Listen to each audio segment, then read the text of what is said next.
no nation which expects to be the leader of other nations can expect to stay behind in this race for space.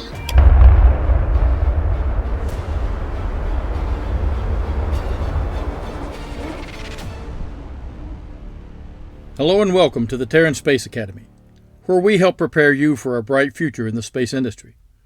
Please don't forget to like and subscribe, and thank you for your support on Patreon. We appreciate you. Several things have been happening in the space industry lately, and we'll catch up on a few of those. First, the Chief Executive Officer of Boeing, Mr. David Calhoun, said that the company is still committed to the CST-100 Starliner space capsule, despite having postponed the first crewed flight of the vehicle that had been scheduled for late July. First, engineers had discovered that the soft links used on the suspension lines of Starliner's three main parachutes have a failure load limit lower than what was previously thought. It turns out that the parachute system developer, Airborne Systems, obscured the fact that the fabric joints do not meet the required failure load limits. If one parachute fails, which happened in a Starliner launch abort test back in 2014, these links could snap, allowing the capsule to plummet to the ground. This problem will need to be rectified before it will be safe to fly with people on board. As if that weren't bad enough, it turns out that the builders of the Starliner spacecraft used potentially flammable wrapping around the electric wiring in the capsule. During the flight certification process, engineers were evaluating the fire suppression system when they found that P213 tape was used. This is a glass cloth tape used to protect the wire harnesses from chafing. If an exposed conductor in the wire were to short to another conductor, it could cause an ignition event, setting the tape on fire.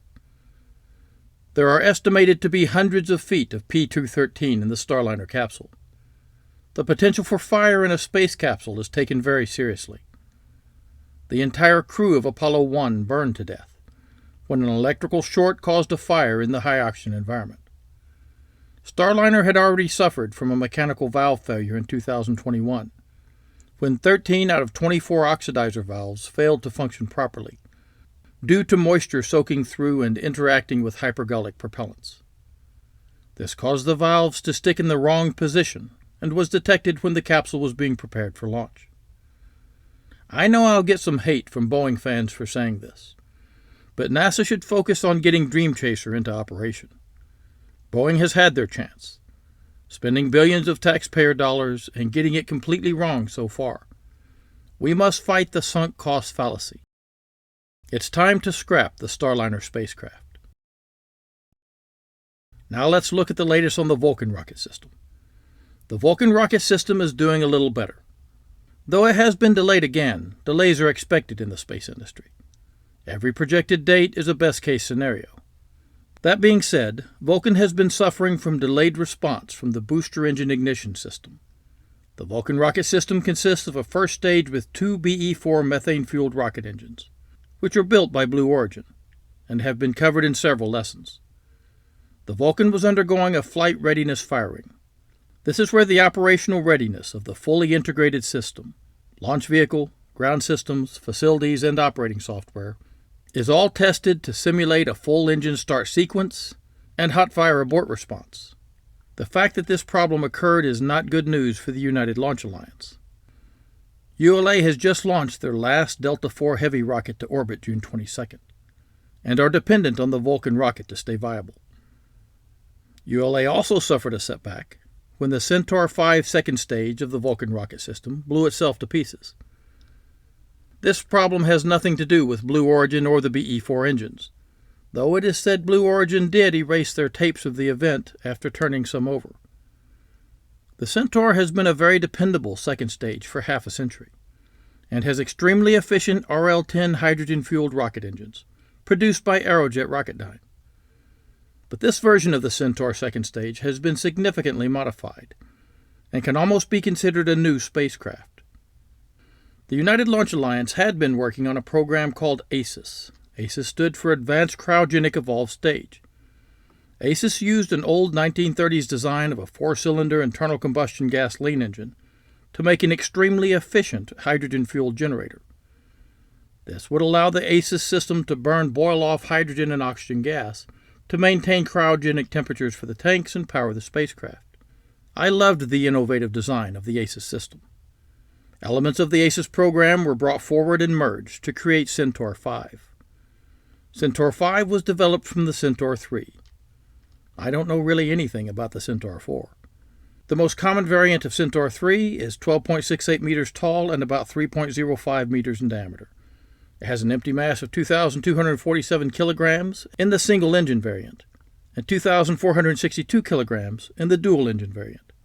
It has a propellant mass of 20,830 kilograms. On the single-engine variant, an RL-10C-1 is used. This rocket engine has a thrust of 102 kilonewtons and a specific impulse of 450 seconds. The dual-engine variant uses the RL-10A-4-3 variant, with a thrust of 99 kilonewtons each and a specific impulse of 451 seconds. The Centaur 5 will use two of the RL-10C-1-1 variants. These were chosen over the Blue Origin BE-3 methane-fueled engines and have a thrust of 106 kilonewtons each and a specific impulse of 455 seconds.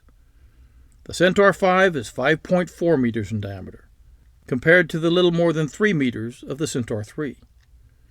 This gives it a much greater propellant volume over the 3, but all of these changes wipe out the dependability record of the older Centaur variants. This is essentially a new spacecraft. Changing the volume this much changes the pressure experienced by the various components. It turns out that the super-thin, high-performance steel skin of the Centaur 5 was not thick enough near the top of the dome, allowing the steel to tear and fail, causing the explosion. This one problem may not be a complicated fix, but because of all the changes to Centaur, there could be other unforeseen issues that cause significant delays. And finally, some good news. SpaceX is still flying strong, still the only reusable rocket system in operation on this planet, having celebrated over 200 successful booster landings. And Dream Chaser is coming along very nicely and should be ready for its first test soon. Stage 0 is undergoing rapid repairs at Starbase, and the target date for the second launch now is exactly where I said it would be, about August of this year, 120 days after the first one. Let's see if they can make that mark. Thanks for listening, and stay safe. At Astra Pro Terra.